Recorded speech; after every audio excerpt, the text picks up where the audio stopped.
something inherently valuable about defying expectations. When most phones look like this, and this one looks like this, that's saying something. It's saying, hey, I do something different. I deserve attention.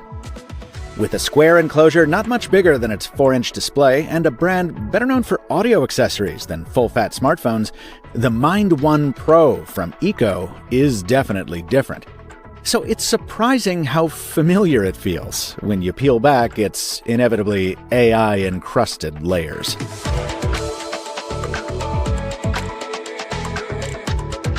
I think my favorite thing about the Mind One is that it doesn't feel like a phone.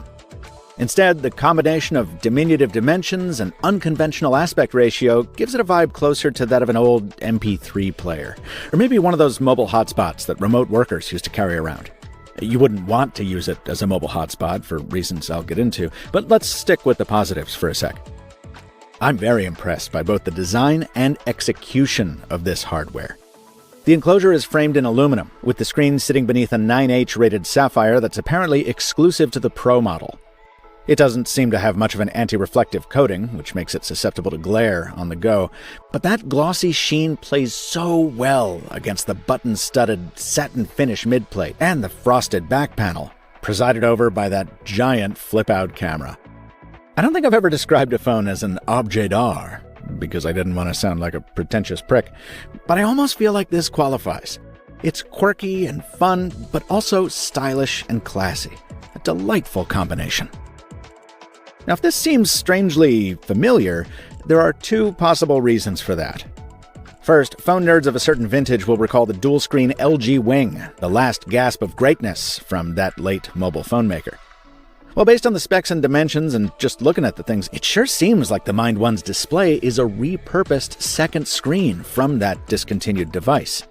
It's gorgeous and bright, with rich color and 90 Hz refresh, with my only complaints being the lack of an always-on display and a kind of gray washout that appears at the lowest brightness settings.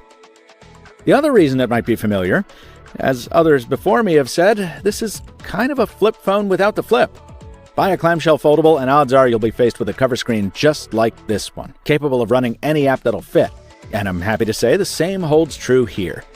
The phone runs Android 15 with Google Play services, and I had no problem running any of the apps I need on the daily, from Gmail to DoorDash to the app that gets me on the ferry. Thank you. Of course, some make more sense than others. This is not a phone designed for short-form video, or really any kind of video, which gives us a hint as to the target customer. The Mind One seems to be aimed at the kind of person who really wants a side phone. No, not that side phone.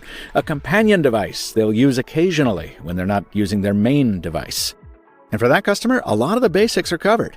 Texting is surprisingly easy, despite the size, and the Mind One is responsive, despite its lower power processor, MediaTek's 8781, basically the IoT version of the Helio G99. Okay, so what's not great? Well, that same processor compromise carries a network sacrifice. Whether you use a virtual SIM through ECO or toss your own in like I did, you'll be stuck on 4G speeds. Not ideal. Also suboptimal is the battery life. I'm lucky if I get to the end of the day with anything left, and that's not even with heavy use. I'd love to be able to show you details, but unlike any other phone, the Mind One doesn't break those down for me. Maybe that's a byproduct of the kind of undercooked software experience on the whole. Gboard's voice dictation doesn't always trigger, the clock routinely crashes when I set an alarm, and NFC payments don't work, despite Google Wallet being loaded. That might have something to do with this.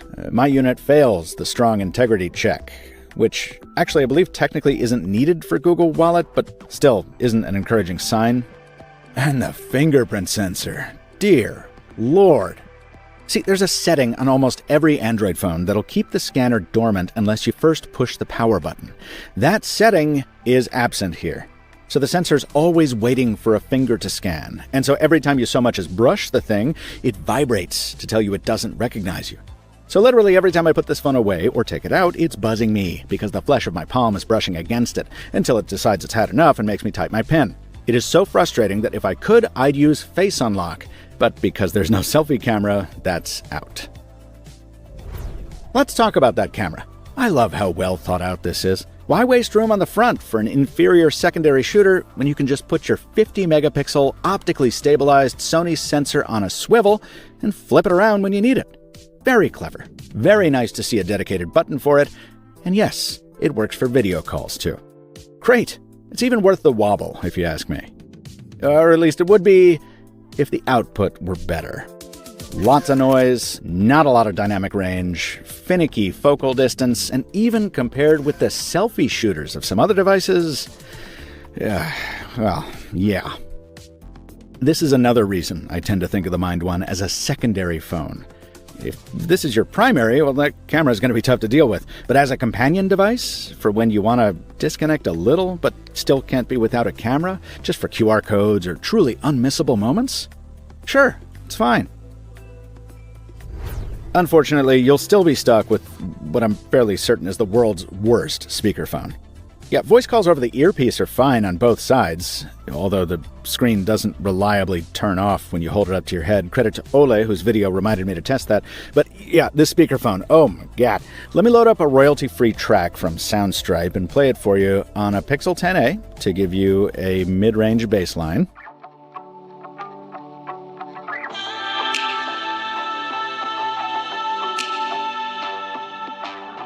And now, here's the Mind One.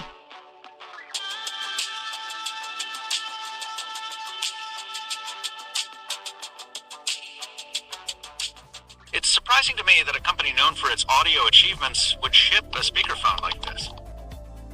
Now, according to a statement given to Jake at Returning Retro, as of January, ECO was still tuning the audio to enhance this performance. But it doesn't seem like that's happened yet. And since devices have begun arriving in the mailboxes of the backers who supported this Kickstarter, well, it's officially ready to be reviewed time. So I have no passes to dole out. I have, though, put questions to ECO about some of the device's low points, and I'll drop whatever responses I get in the video or the comments section.